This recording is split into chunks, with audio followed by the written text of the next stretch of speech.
મોહતાજ ના હું કસાનો હતો, કોણ માનશે? મારો એક જમાનો હતો, કોણ માનશે? અને હમણાં હસવાનો મેં જે અભિનય કર્યો, પ્રત્યાઘાત દુર્દશાનો હતો, કોણ માનશે? મોહતાજ ના હું કસાનો હતો, કોણ માનશે?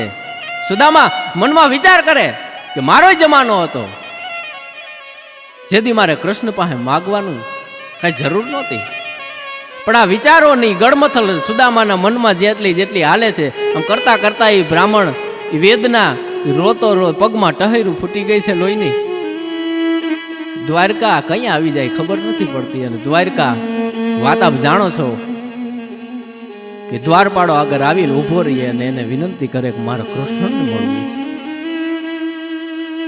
પણ સુદામાના એના ચિત્રને જોઈ, સુદામાના વેહને જોઈ, સુદામાના દેખાવને જોઈ